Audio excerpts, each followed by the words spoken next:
Welcome to Vlogmas Day 14!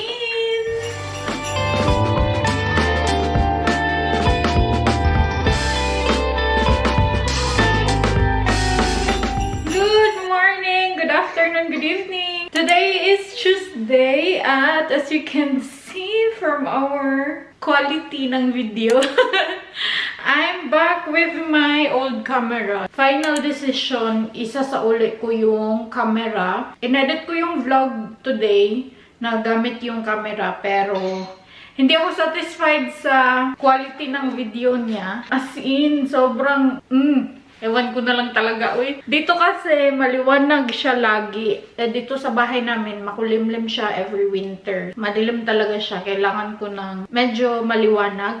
At hindi ako techie na person kaya ayokong mag-hustle sa pag-edit dahil sobrang tagal kong matapos mag-edit. Tapos kung kailangan ko pang mag-edit sa color correction or kung anong tawag dyan, mga eme-eme, hindi ko na kaya yun. At hindi ako professional editor kaya doon tayo sa basic ng pag-cut-cut.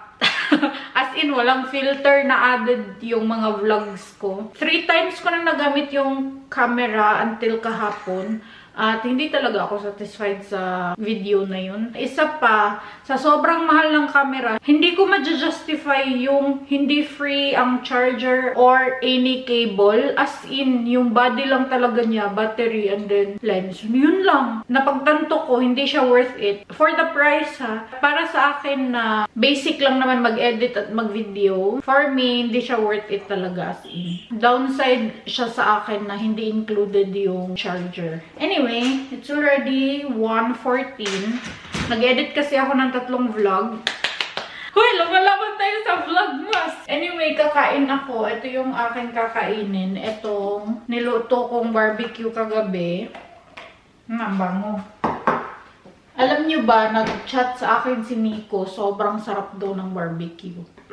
Sobrang saya ko naman na nagustuhan niya. Ito lang yung sa akin, yung mga buto-buto na part. Noong naluto na yung barbecue kagabi, prepare ko siya kaagad sa baunan ni Nico at kinuhaan ko siya ng buto-buto kasi ayaw ni Nico sa mga buto-buto. As in, hate niya yung karne na may buto-buto, merong soft bones. Kaya ito yung akin. Konti yung laman, maraming buto. Yun yung gusto ko kasi sa meat. Hindi ako mahilig sa laman. Mas gusto ko yung maraming buto kaysa sa meat. Iinitin ko lang to.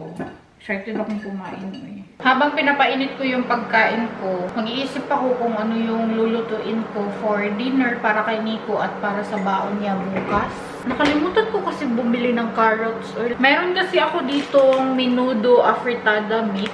I think mamaya bibili ako ng potatoes, carrots, and bell pepper. Wala din pala akong tomatoes. Kailangan kong bumili ng tomatoes. Pero mamaya na siguro dahil meron pa naman si Nico dito malnutrition. So yan na lang papakain ko mamayang gabi for dinner niya.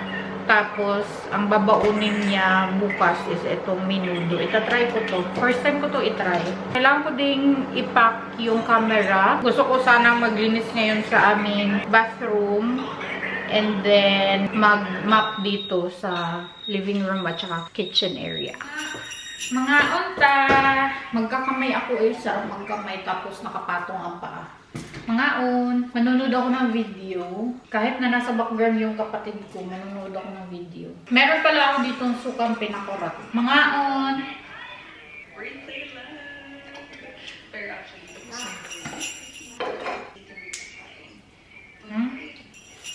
Nag-crave ako ng something sweet soon. Kaya ito na lang. Bread at saka biscoff. Masarap siya, uy. Parang ito talaga yung tinapay na nakita ko kay Ate G. Yung sobrang lambot na tinapay ba. Nag-crave ako ng mahablangka ni RC at saka fruit salad. Sobrang sarap talaga ng fruit salad ni RC. Uy, ewan ko lang. They could change your lives forever. Without the sun, if only you were mine, I wish I could go back to the very first day I saw you. Should've made that move you look in the eyes. I thought you feel the way that I do. Cause you're not here by the side. I love you. They could change your life. Maybe every time.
It's already 4:07 in the afternoon. Kailangan kong ibalik sa box niya para mapadala namin ngayon, maisauli namin ngayon. Maya-maya, andito na yun si Nico. At, diba sabi ko kanina na mang-grocery sana ako. Pero, sabi ni Nico, nag-chat siya sa akin. Tamang-tama. Before ako nakapag-decide na magluto para sa babaonin niya bukas, nag-chat siya na bukas hindi siya magbabaon dahil magla-lunch sila ng best friend niya, si Fabian. Mag-dinner daw sila bukas. So, hindi ako magluluto ngayon. Kailangan ko lang ibalik lahat ng mga included. Kailangan ko lang tanggalin ang kanyang viewfinder. And then, ibalik natin siya sa kanyang case or sa kanyang papel. Buti na lang hindi nakasealed tong mga lagayan niya. Nung dumating siya sa amin, sobrang lowbat ng battery niya. Drained daw yung battery. Alam nyo, battery alone, sobrang bigat na niya. Yan yung napansin ko. Tanggalin ko din tong kanyang strap. Bet na bet ko siya for pictures. As in, maganda yung kuha ng pictures niya. Pero, hindi talaga kaya pag ikaw yung magdadala ng camera. Kung meron kang videographer, walang problema. Pero kung ikaw lang, ay nako, wala pang 1 minute na ngalay ka na. In my personal preference, hindi siya pwede sa akin. Final na talaga yung decision ko na isasauli ko siya. For pictures, okay na okay talaga siya. Gustong gusto ko yung kuha niya for pictures. Pero hindi ko naman kasi siya binili for pictures but for vlogging, diba? Wala tayong magagawa dyan. Isauli natin siya. Talikod natin siya. Baka kasi magasgas. Yan. So, wala na din tong SD card. Antayin ko lang si Nico para ma-finalize na tong karton neto at saka yung return slip niya. Since mag-aantay pa lang naman ako kay Nico, mag-e-edit na lang ako ng vlog. Para wala na akong i-edit na vlog, ito na lang. Time check, it's 5. Sobrang lamig na aking likuran. At na-doorbell na si Nico. I'm pretty sure siya na itong nagdo-doorbell. Ayun na nga siya. Hi!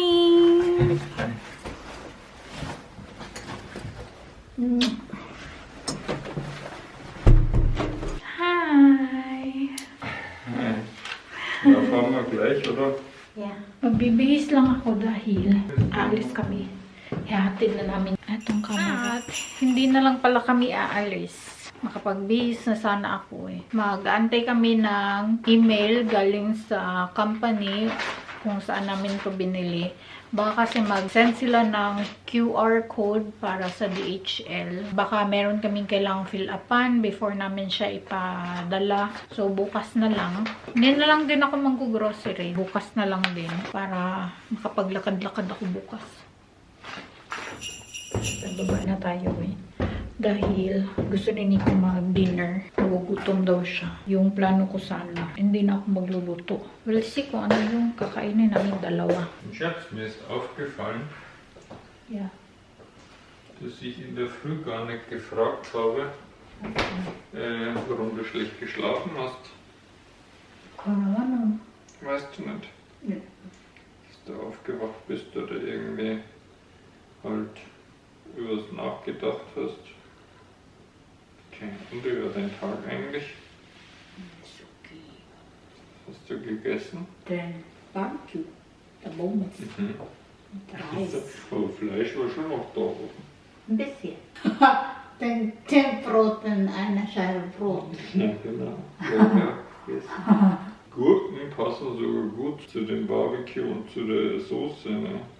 Deswegen habe ich sogar gedacht, Mist, eine Gurke. Haha. Tja, sonst mag ich es nicht so gern, aber in this case. Ja. Schon, apropos, ich tue mal die Dosen raus aus dem Rucksack.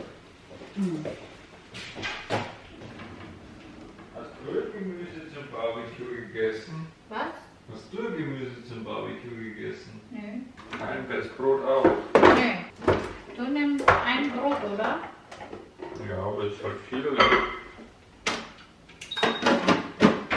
Da hier das trocknet aus, dann trocknet es aus. Ja. Eine brave Frau. Und stimm mir zu.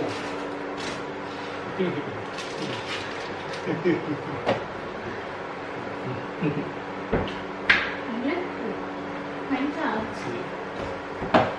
Ich will lieber morgen zum Asialaden. Ito yung kakainin namin for dinner. This is the stir-fried vegetables with tofu. Mga unta! Manihapon. Malinis na ang aming kusina. Tada! Maaliwalas na siya.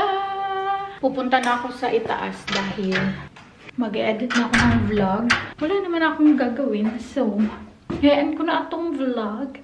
Thank you so much guys for watching. If you enjoyed this video, please like and share. If you did, leave a comment below. Follow me on my social media accounts. And please don't forget to subscribe to my channel. And click the notification bell para ma-notify kayo every time na mag-upload ako ng bagong video. And I will see you guys on Vlogmas Day 15. Cheers! Good night! Tampi!